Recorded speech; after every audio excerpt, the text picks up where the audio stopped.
Uno, ahora sí. Repito ahora, ¿verdad? Ahora sí me escuchan. Buenos días para todos, ¿verdad? Que el Señor les bendiga en esta mañana. Bienvenidos todos a la casa del Señor, especialmente aquellos, ¿verdad?, que nos estén visitando por primera ocasión. Una mañana en la que extrañamos a muchos, pero bueno, no nos asustamos. Sabemos que este es el último fin de semana antes de que comience el curso escolar, ¿verdad?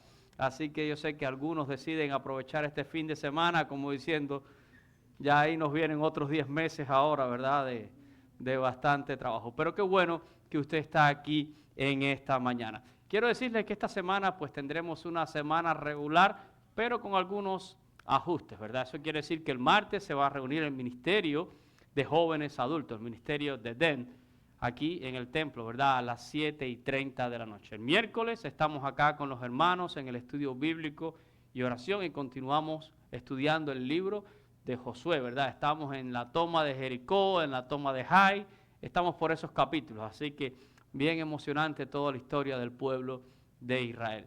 Este jueves, antes de ir a los Robles, este jueves, ¿verdad?, se va a reunir el Ministerio de Mujeres a las 7:30. Hubo que cancelar este jueves por causa de la lluvia. Hemos tenido una semana bastante lluviosa, así que las mujeres cancelaron este jueves y lo pasaron para ¿verdad? Solo se pospuso para este jueves, así que todas están invitadas a participar. Y ahora sí, ¿verdad? El viernes vamos a estar en Los Robles con los hermanos a las 4 de la tarde y después el Ministerio de Jóvenes a las 7:30 y a las 8 el Ministerio de Padres que oran por sus hijos, que nos reunimos allí en la carpa para tener ese tiempo de oración. El picnic también de ayer sábado hubo que posponerlo por causa de la lluvia y Dios mediante, ¿verdad?, será el próximo sábado igual a las 4 de la tarde, entonces allí en el Tropical Park.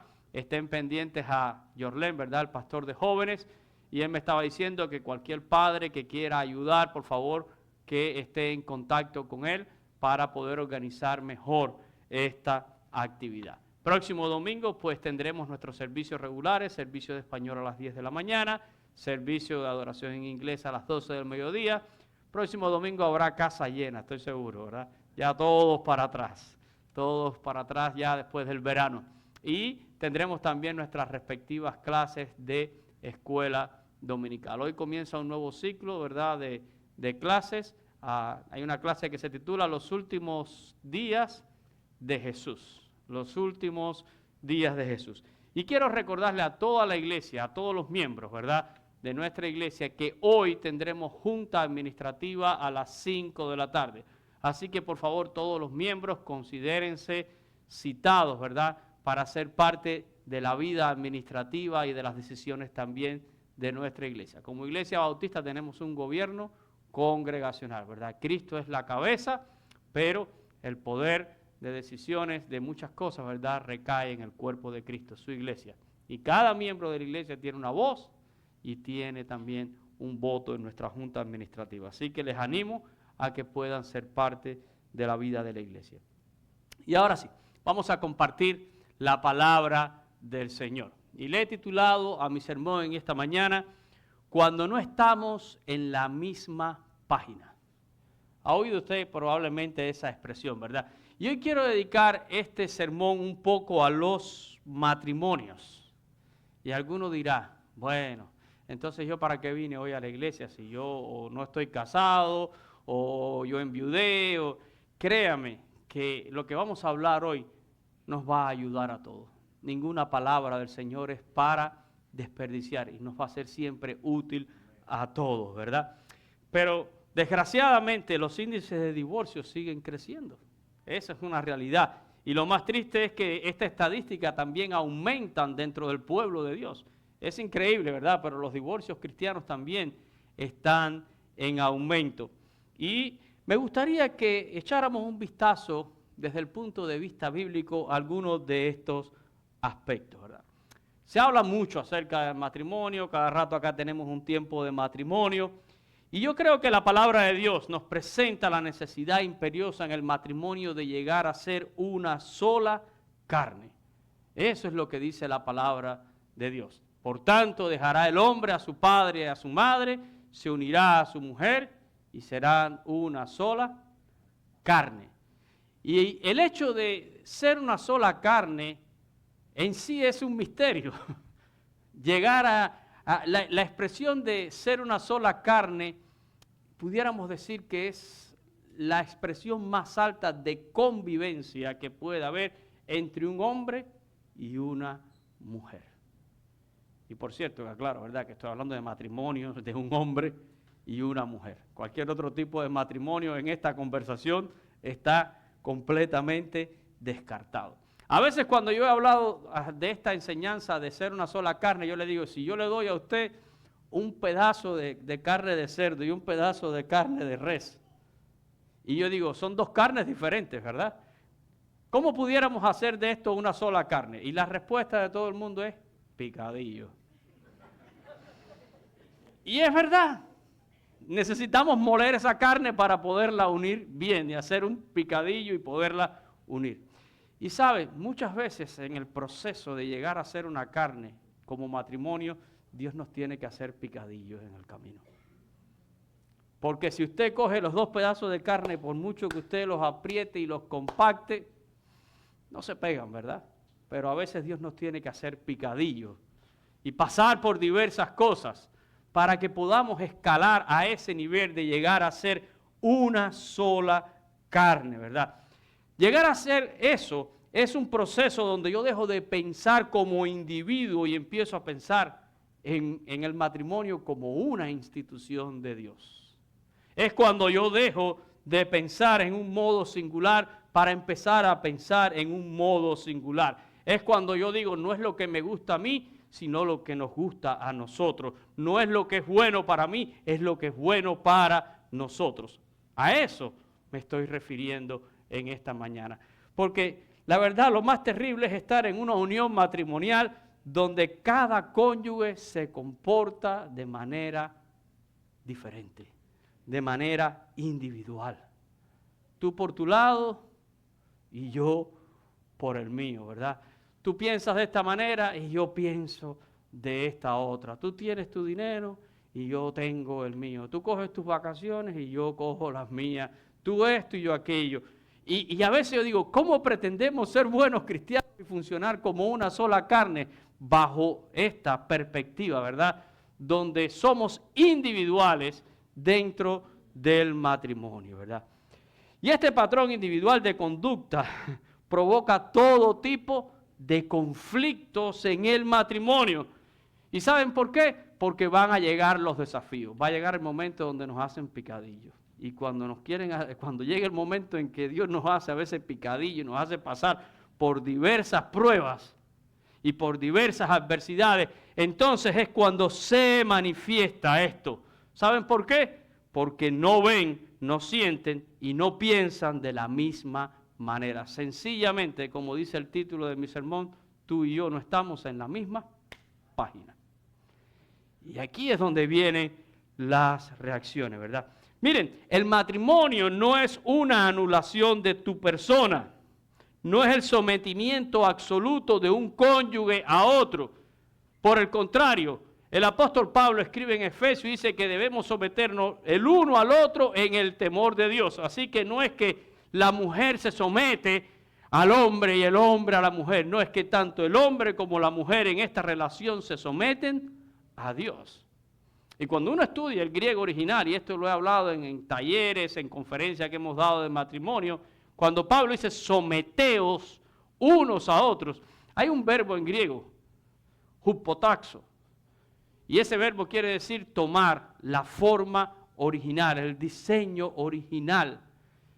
O sea que el someternos el uno al otro en el temor de Dios es cuando el hombre asume su rol y su papel y la mujer asume su rol y su papel y juntos en ese papel, en ese diseño, se someten a Dios. Y ahí es donde las cosas funcionan. Llegar a ser una sola carne, siempre se lo digo a las parejas cuando los voy a casar, es la receta de la felicidad. Alguna gente dice, ¿cómo llegar a ser feliz? ¿Cómo ser feliz en el matrimonio? Bueno, pues para ser feliz hay que llegar a ser una sola carne, ¿verdad?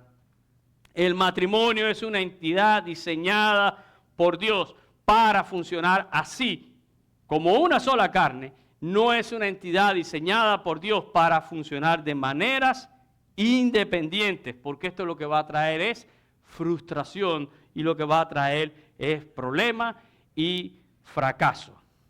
Tengo una imagen que quiero compartir con ustedes en este día. Miren esta imagen, no sé si alcanzan a verlo, ¿verdad?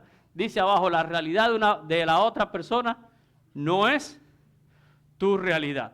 Y miren qué interesante esta imagen. La imagen transmite, yo creo, una idea muy, muy buena, ¿verdad? Una jirafa y un monito, ¿verdad? Y la jirafa se tira en la piscina, por decirlo de alguna manera, y el monito le está preguntando de afuera, ¿qué tan profundo es? Y la jirafa, que es alta y tiene un cuello enorme, le dice, pues a mí el agua me da al cuello, ¿verdad? Pero si el mono se tira, ¿qué va a pasar? Lo va a tapar, ¿verdad? Lo va a sobrepasar. A veces la realidad de uno no es la realidad de la otra persona.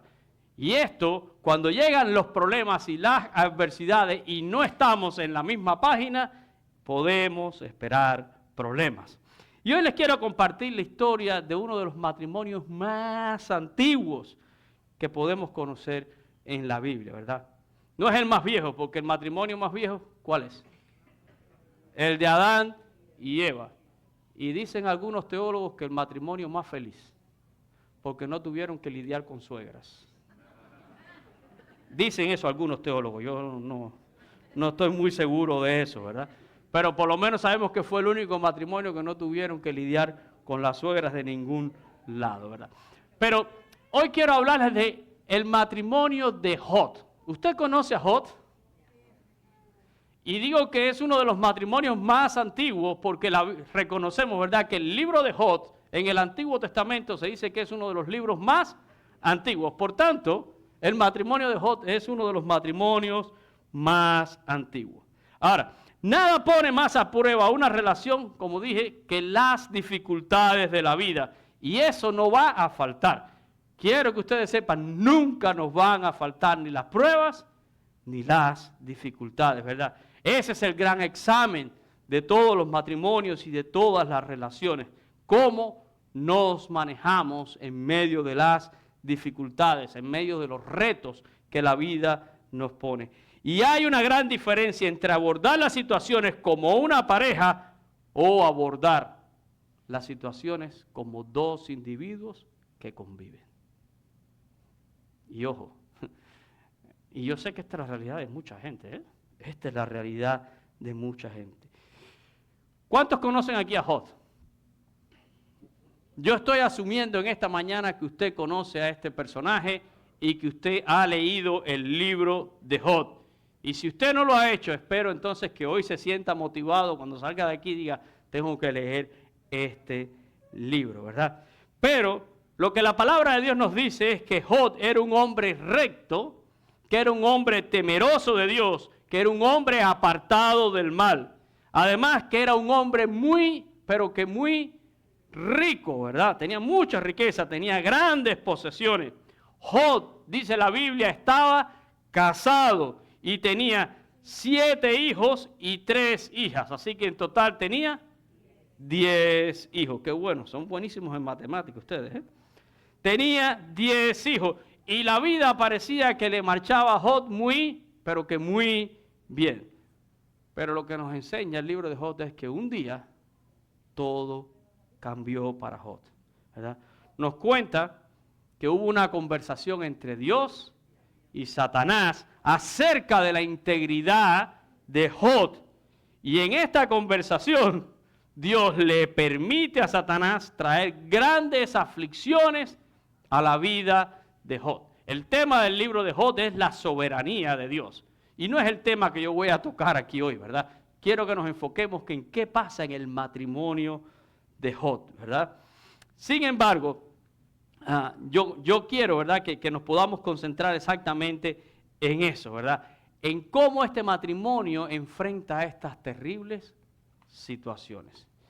Y la historia nos deja saber que Jod perdió en este proceso todas sus posesiones materiales, perdió sus hijos y perdió su salud.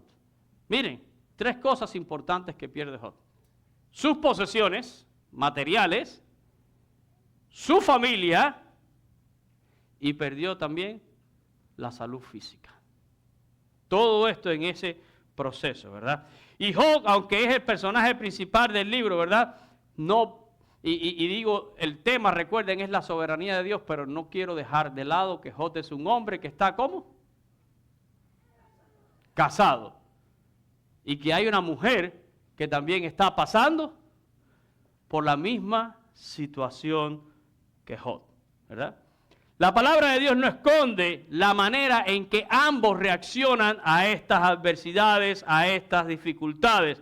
Y tanto Job como su esposa tendrían más preguntas que respuestas en el momento en el que ellos están atravesando por todas estas pruebas. Yo le pregunto a usted, ¿cuántas malas noticias usted es capaz de soportar en un día? A veces nos dan solamente una noticia mala y ya uno dice, me echaste a perder el día. Y no es tan malo, a veces ni es tan malo. Pero con cualquier cosita que nos parece negativa, a veces decimos, ya se me echó a perder el día. A veces alguien nos ve y nos dice, oye, ¿y esa cara que tú traes hoy? No me digas nada, que hoy me ha pasado de todo, ¿verdad? Mira, se me fue la guagua, el carro me amaneció ponchado, no me arrancaba. Cualquier trivialidad de la vida a veces decimos que nos echó a perder el día. Bueno, pues este hombre en un solo día tuvo que soportar al menos 4 terribles noticias, una detrás de la otra. Lea el libro de Job, porque dice que llega un sirviente y le anuncia la pérdida de los bueyes, de las asnas y de los criados. Y lo que dice el texto es que este no había terminado de hablar cuando ya venía entrando otro y le da una segunda mala noticia, la pérdida de todas las ovejas y la pérdida de todos los pastores. Y dice el texto que este no había terminado de hablar cuando ya venía otro y le anuncia, ¿verdad?, la pérdida de los camellos y la pérdida de los criados. Y cuando este todavía no había terminado de hablar, dice que viene un cuarto y le anuncia la pérdida de sus 10 hijos. ¿Cómo reaccionaría usted? Porque nosotros lo leemos fácil en el libro de Job, pero de verdad, intente por un segundo ponerse en los zapatos de este hombre. Y de esta mujer también porque es un hombre casado. Así que la mujer de Job también disfrutaba de los camellos, de las ovejas, de las asnas, y también es la madre de los 10 hijos. Póngase en los zapatos de estas personas. Piense usted que alguien llegue y le diga a usted que la compañía y el negocio cogió candela. Y todavía usted está preguntando, ¿y cómo fue? ¿Y qué pasó? Cuando alguien llega y dice, no, espérate. ¿Y sabes qué? Te robaron el carro anoche. Y tú dices, pero... Y llega otro y te dice, no, pero espérate, tu papá y tu mamá se cayeron y se partieron un hueso y se lo llevó la ambulancia para el hospital. Y todavía llega otro y te dice, ¿y tus hijos tuvieron un accidente? Y se mataron todos. Estoy tratando de traducir esto un poquito al lenguaje actual, a nuestro mundo, para que usted entienda. ¿Cómo es que usted reaccionaría a eso? Yo creo que yo caería desplomado, de verdad. Mi humanidad, yo no sé. En mi humanidad yo no pudiera decir cuál sería mi reacción. Lo material me importa un pepino, ¿verdad? No digo que no tiene un valor en nuestras vidas, pero mis 10 hijos, ¿verdad? ¿Cuántas noticias terribles? La Biblia dice que Job se levantó, que rasgó, ¿verdad?, su manto, y esto es un símbolo de luto, de dolor, ¿verdad? Rasuró su cabeza en señal de duelo, luego se postró en tierra y adoró. ¡Wow! Y alguno diría, ay, me encantaría ser como Job. A ver si usted lo hace. A ver si usted lo hace, que nada más que tenemos a alguien en el hospital y estamos enseguida corriendo, ¿verdad?, y reclamándole a Dios. Job se postró en tierra, dice la Biblia, y adoró a Dios. Y luego pronuncia las famosas palabras que todo el mundo conoce. Desnudo salí del vientre de mi madre y desnudo volveré allá. Jehová dio y Jehová quitó. Sea el nombre de Jehová bendito. Wow. ¿Usted cree que usted puede decir algo así?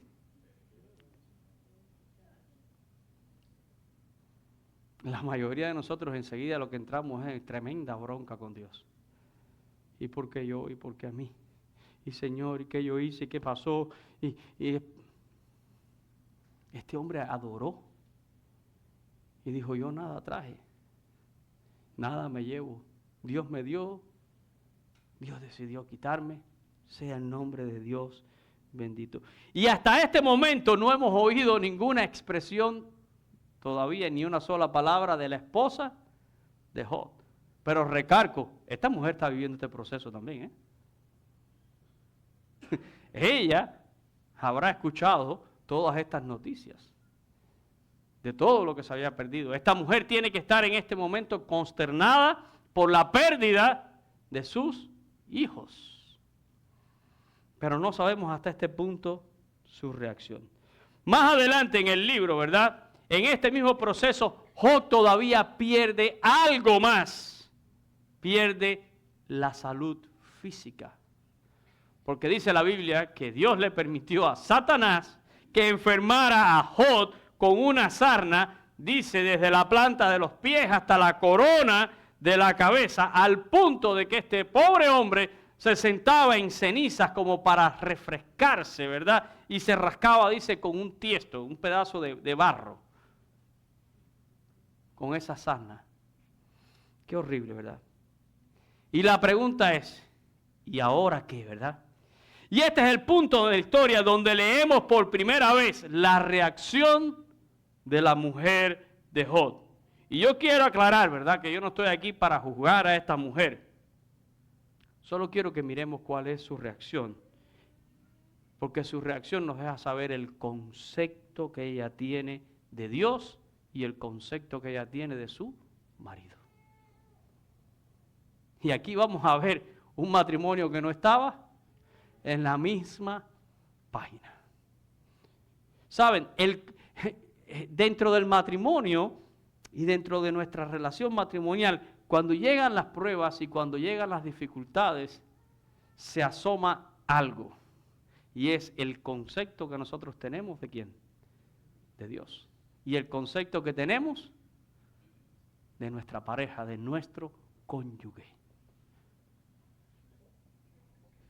Tenemos que partir otra vez, repito, del punto de vista de que esta mujer está pasando por una situación terrible, ¿verdad?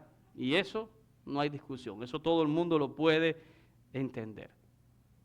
Pero por muy terrible que sea, no justifica el proceder en cuanto a Dios y en cuanto a su marido. Y quiero que regresemos ahora a la lectura devocional y vamos a ver las palabras de esta mujer en el versículo 9. Cuando Job finalmente enferma de esta sarna. Dice, entonces le dijo su mujer, y aquí está la primera reacción que conocemos de esta mujer.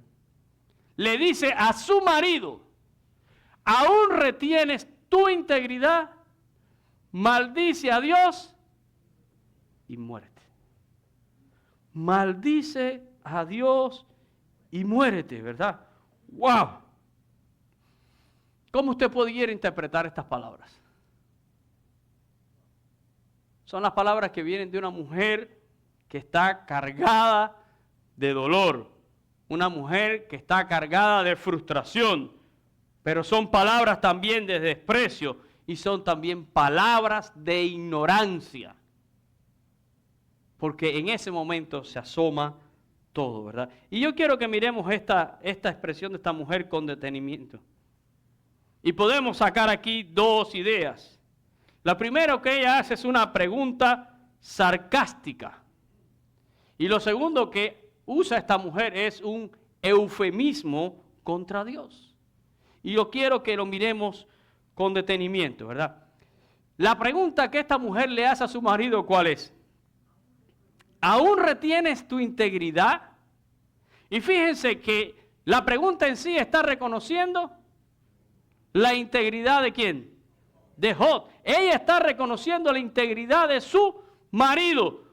¿Por qué? Porque ella lo ha escuchado a él decir: desnudo salí del vientre de mi madre, desnudo volveré, nada traje, nada me llevo, Dios me dio, Dios me quitó. Sea el nombre de mi Dios bendito. Esta mujer habrá visto a su marido postrarse de rodillas, sentarse allí, ¿verdad? Raparse, adorar a Dios. Y ahora lo ve en una aflicción que incluye su salud física, un hombre que está sentado sobre ceniza, un hombre que se está rascando esa sarna, ¿verdad? Con un pedazo de barro. Y en medio de esa frustración, aquí se ve lo que ella piensa de Dios y lo que ella piensa de su marido. Y viene con esta pregunta: oye, ¿todavía tú retienes tu integridad? Y la palabra integridad es una palabra hebrea, tugma, y significa inocencia, algo que permanece entero, algo que no se ha roto, algo que no encontramos defecto. Así que, entre otras cosas, esta mujer lo que le está preguntando a su marido es: ¿todavía tú te mantienes con esa idea inocente acerca de Dios?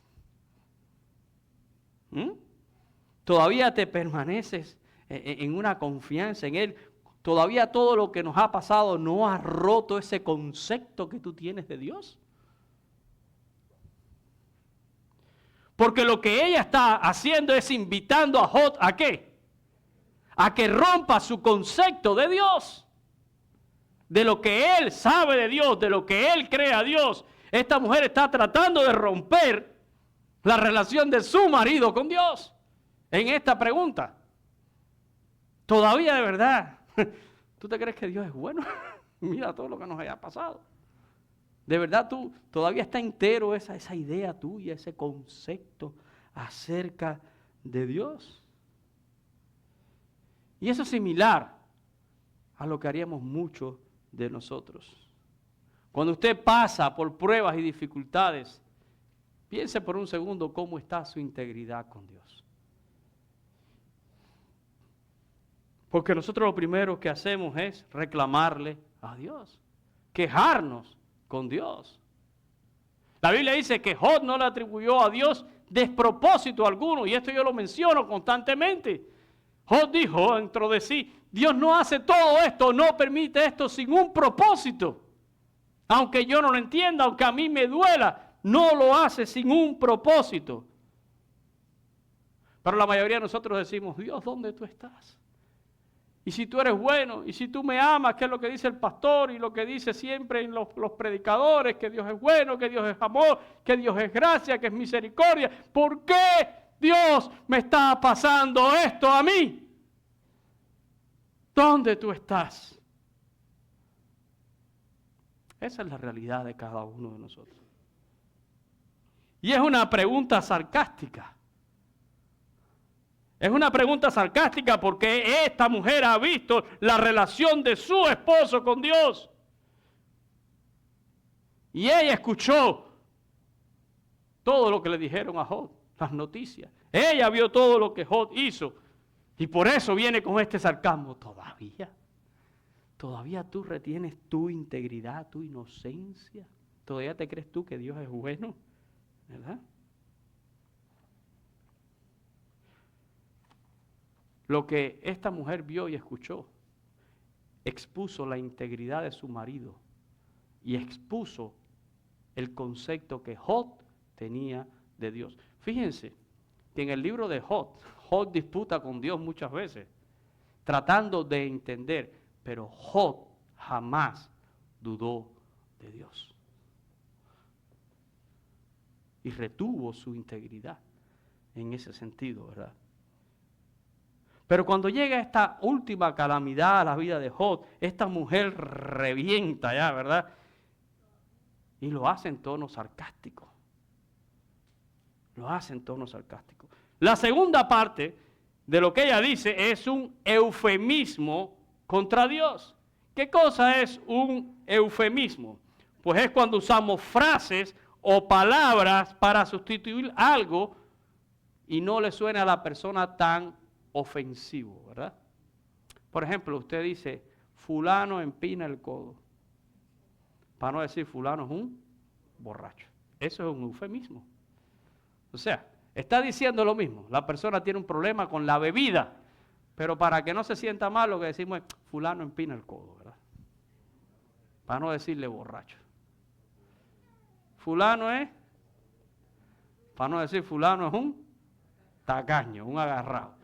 Tratamos de disfrazar un poquito la cosa, ¿verdad? Bueno, en el caso de la esposa de Job, ella le dice, maldice a Dios y muérete. Y muérete, ¿verdad? Y la palabra maldice traduce de una palabra hebreo, la palabra barak, que significa bendición, ¿verdad? Pero cuando es usada en hebreo como un eufemismo, es todo lo contrario. Por eso usted lee en su traducción que lo que ella dijo no fue bendice a Dios y muérete, sino en un eufemismo, ¿verdad? Maldice a Dios y muérete. ¿Qué es lo que te queda, Job? ¿Ya? No vas a retener tu integridad después de todo lo que ha pasado. Ya, maldice a Dios y muérete, porque ya qué más da. Ahora, miren la reacción de Job a las palabras de su esposa.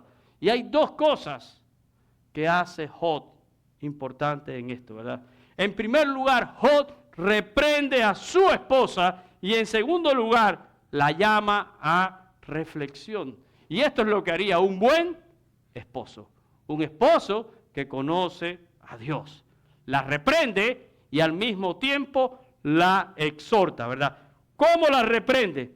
Bueno, le dice que sus palabras son equivalentes a las palabras de cualquier mujer fatua. Como suele hablar una mujer fatua, así tú has hablado, ¿verdad? Ahora, la palabra fatua viene de una palabra hebrea, naval, y significa necia, perversa, despreciadora, ofensiva. Así que lo que Job le está diciendo a su mujer es, estás hablando como una mujer necia. En tus palabras hay, mujer, perversidad, hay desprecio y hay ofensa. Me estás ofendiendo. Me estás ofendiendo. Es despreciativo, es ofensivo, ¿verdad? Es perverso lo que tú estás haciendo. Así que Job no se queda callado ante las irrespetuosas palabras de su esposa, sino que como buen marido la reprende. La reprende. Pero también la llama a reflexión por medio de una pregunta. Y miren lo que dice la pregunta que Job le hace a su esposa. Le dice, ¿qué? ¿Recibiremos el bien de Dios y el mal no lo recibiremos? Y esta pregunta merece que le demos un momentito para analizar algunas cosas, ¿verdad? Porque yo quiero que usted note algo. Job reconoce en esta pregunta que el bien viene ¿de quién? Recibiremos el bien de Dios. Pero no dice, ¿y el mal de Dios no lo recibiremos? No, dice, ¿y el mal no lo recibiremos? Job reconoce que todo bien viene de la mano de Dios. Toda cosa buena, todo don perfecto, toda buena dádiva, dice la palabra, desciende de Dios, de lo alto, del Padre de las luces. Pero el mal no procede de Dios, ¿verdad? El mal es una consecuencia de la caída del hombre, ¿verdad? Pero lo que está diciendo aquí Job es, ¿qué tú te crees? Hemos recibido tantas bendiciones de Dios, porque ¿cómo era la vida de Job antes de esto? Todo estaba bien. Teníamos una tremenda economía, una familia, mis hijos hacían banquete todos los días, estábamos bien. Hemos sido muy bendecidos, hemos recibido mucha bendición de Dios y ahora nos ha tocado pasar por un momento de aflicción. Y piénselo, hermano, ¿quién es usted para que no le toque vivir algo malo en este mundo? ¿Quién se cree usted? Y esta palabra la he dicho también en muchas ocasiones. ¿Ha recibido usted bendición de Dios? Hemos recibido mucha bendición de Dios. Pero usted no sueñe, ¿verdad? Ni se crea en los cantos esos de sirena, ni incluso de algunos pastores y predicadores que siempre están anunciando nada más cosas buenas y cosas positivas. Y si algo malo te pasó es porque tú no tienes fe o porque tú no crees. No se trague ese cuento, ¿eh? La Biblia nos enseña que a todos nos van a suceder cosas buenas y cosas malas. Lo bueno es que en las buenas y en las malas, Dios está conmigo. En las buenas y en las malas. Y muchas veces, y no lo quiero señalar ni culpar, pero muchas veces incluso las cosas malas que nos pasan son las consecuencias de nuestros actos, de nuestras decisiones. Y después queremos echarle la culpa a Dios. Pero sencillamente todo lo que el hombre siembra, eso es lo que va a cosechar. Pero no crea que usted va a andar por la vida en una alfombra VIP llena de pétalos de rosa y que nunca se va a encontrar una espina. A todos nos van a suceder cosas buenas y cosas malas. Y eso es lo que le está diciendo Job a su mujer. Reflexiona, mujer fatua. Tú y yo no estamos en la misma página, ¿eh? Tú y yo no estamos manejando esta situación de la misma forma. No lo estamos procesando de la misma forma. ¿Qué tú te crees, mujer? ¿Que nada más nos van a pasar cosas buenas? ¿Y que nunca nos va a tocar vivir algo malo? Y dice ahí, en todo esto no pecó Job con sus labios, ¿verdad? Pero yo lo que quiero que usted vea es que aquí hay un matrimonio que está enfrentando una gran crisis en la vida. Un momento, ¿verdad?, donde ellos están reaccionando de forma diferente. ¡Wow! ¡Qué terrible!, ¿verdad? ¿Saben? La Biblia no habla mucho más de la esposa de Job. Pero lo que nos enseña el libro parece que en el tiempo de la aflicción de Job, esta mujer se distanció de su marido. Ojo, estas son de las subtramas que tiene el libro de Job. Pero de acuerdo a lo que dice el texto, esta mujer, mientras su marido estuvo pasando por todas estas cosas, lo dejó, ¿verdad? Miren allí en Job, capítulo 19, versículo 17. Si usted lee ahí en el capítulo 19, hay un momento donde Job está haciendo todo un recuento en el contexto. Job está haciendo un recuento de todas las personas que antes eran cercanas a él, pero que después que le llegó la prueba y la aflicción, todas estas personas se alejaron de él. Cualquier parecido con la vida real, alguno diría pura casualidad, ¿eh? Mientras eres el hombre que tiene el buen bolsillo, todo estaba muy bien y al lado de Job había montones de gente. Pero cuando Job lo perdió todo y se enfermó, la Biblia dice que todo el mundo se alejó. Y lea en ese capítulo, y lea el contexto donde está este versículo, para que usted vea que habla de los siervos, de los hermanos, la familia, los amigos. Y tristemente habla de su esposa. Miren lo que dice ese texto, dice, mi aliento vino a ser extraño a mi mujer, aunque por los hijos de mis entrañas. Usted se puede imaginar. Job dice que cuando yo entraba la gente se burlaba, cuando yo salía la gente se burlaba, los muchachos se burlaban, todo el mundo se alejó de Job. Todo. Probablemente este hombre tenía necesidad hasta de que le dieran un vaso con agua y nadie se lo quería dar porque ahí estaba este hombre lleno de sarna. Ni quiero acercarme a ti. Y esto es una expresión de dolor, porque Job te está diciendo, mi aliento, ese que sale por aquí, por la boquita, Mi aliento le vino a ser, ¿qué? Extraño a mi mujer. Aunque yo le rogaba, dice. ¿Por qué? Por los hijos, y sería ya por la memoria de sus hijos. En el tiempo de la aflicción, esta mujer se separó de Jod. Lo dice el texto, ¿verdad? No estamos en la misma página, no somos una sola carne y no estamos procesando las cosas de la misma manera. Y yo sé lo que usted está pensando, ¿verdad? Pobrecito Jod, y qué mala es esta mujer. Eso es lo que estamos pensando todos. Y no es muy difícil formarse un mal concepto de esta mujer, que en realidad no se ha portado bien con su esposo, ¿verdad? Pero el relato del libro de Jod no se enfoca en ella. No se enfoca en ella. Pero lo que nos dice es que en este proceso Dios trabajó duro con Jod. Pero estoy seguro que también trabajó con ella, aunque no lo diga el texto.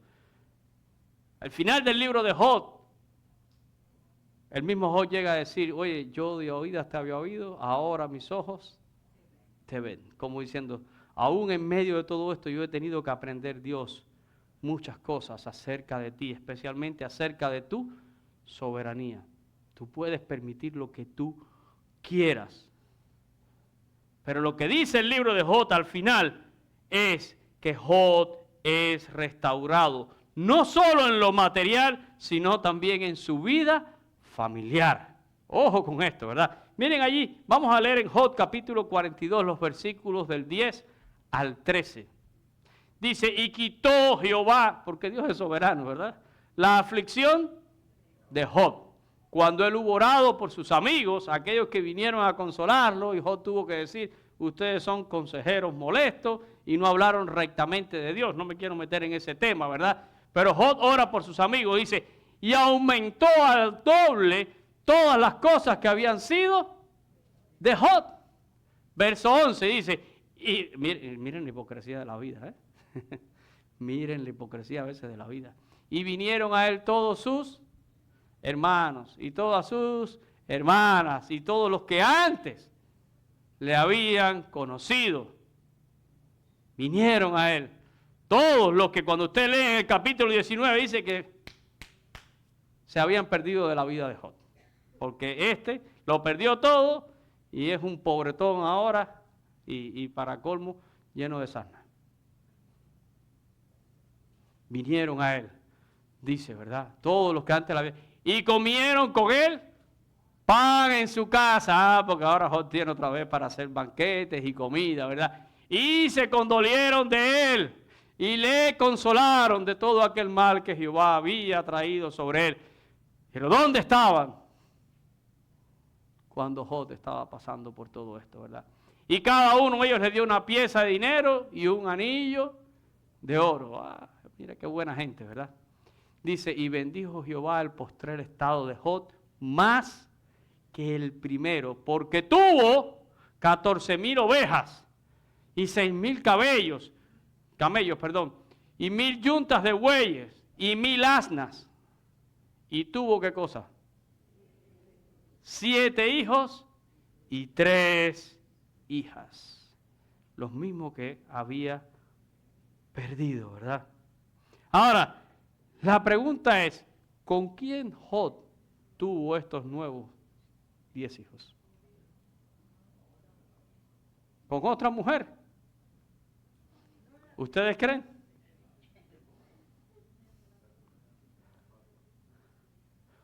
Fue con la fatua. Fue con la fatua otra vez, La Biblia no dice que Dios se buscó otra mujer. La Biblia no dice eso. Tuvo otros 10 hijos, ¿verdad? Miren, aquella esposa que cuestionó la integridad de Jod. Aquella esposa que animó a Jod a maldecir a Dios y a morirse. Aquella mujer que cuando Jod estuvo enfermo lo dejó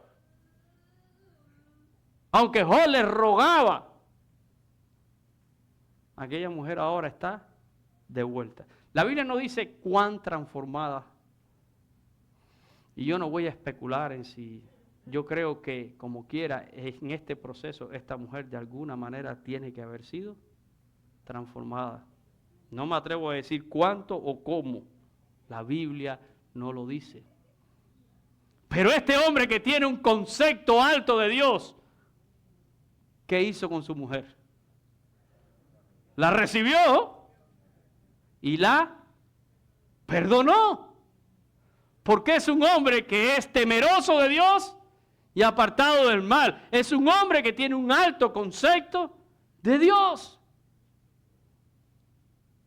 Sí, reprendió a su mujer, le dijo, lo que tú estás diciendo, mira, te fuiste, de verdad. Has hablado como una mujer fatua, con desprecio. Ha sido ofensiva, corrigió a su mujer. Y probablemente José fue muy lastimado en su corazón cuando estaba pasando por su aflicción y la mujer ni quería ocuparse de él. Pero el hecho de que la palabra de Dios nos dice que Job volvió a tener 10 hijos con esta mujer, nos deja saber el concepto que tenía este hombre. Y él perdonó a su esposa. Él perdonó a su esposa, ¿verdad? ¿Cuán cambiada estaría ella a este punto? No me atrevo a decirlo.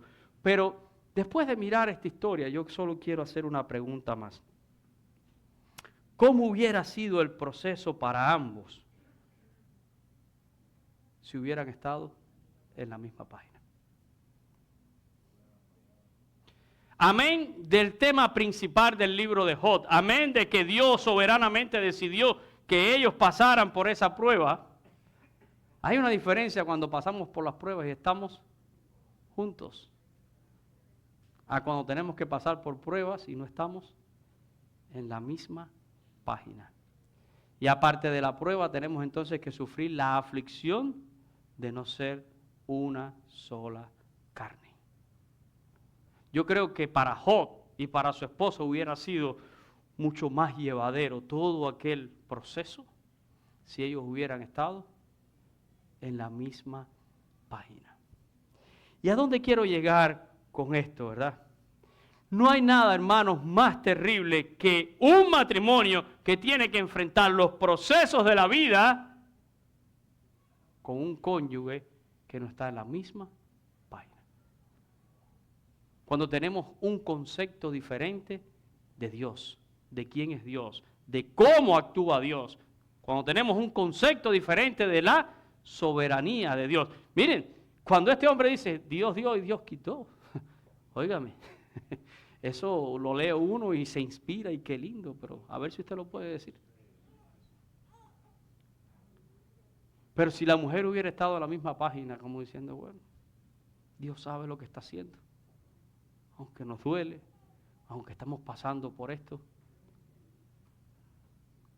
Es muy diferente cuando podemos caminar juntos en los procesos de la vida a cuando caminamos de forma diferente. Y saben, es la inmensa realidad de los matrimonios hoy en día, de las parejas hoy en día. No estamos en la misma página. Y lo digo tristemente, hasta de los matrimonios cristianos, donde se supone que ambos conocemos a Dios. Pero déjenme decirles, hay tantos matrimonios cristianos que no son una carne. Y digo matrimonios cristianos, vuelvo a decir esto entre comillas, y no lo digo por nadie en específico, pero nos damos cuenta que a veces decimos, no, nosotros tenemos un matrimonio cristiano porque vamos juntos a la iglesia.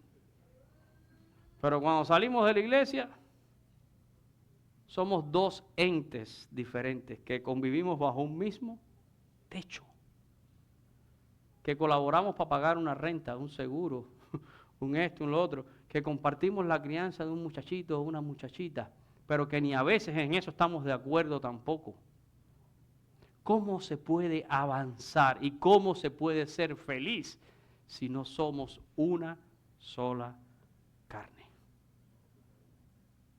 Cuando no estamos en la misma página, cuando yo tengo una idea de Dios y tú tienes otra. Cuando yo estoy mirando este proceso de Dios y lo estoy manejando de una forma y tú de otra.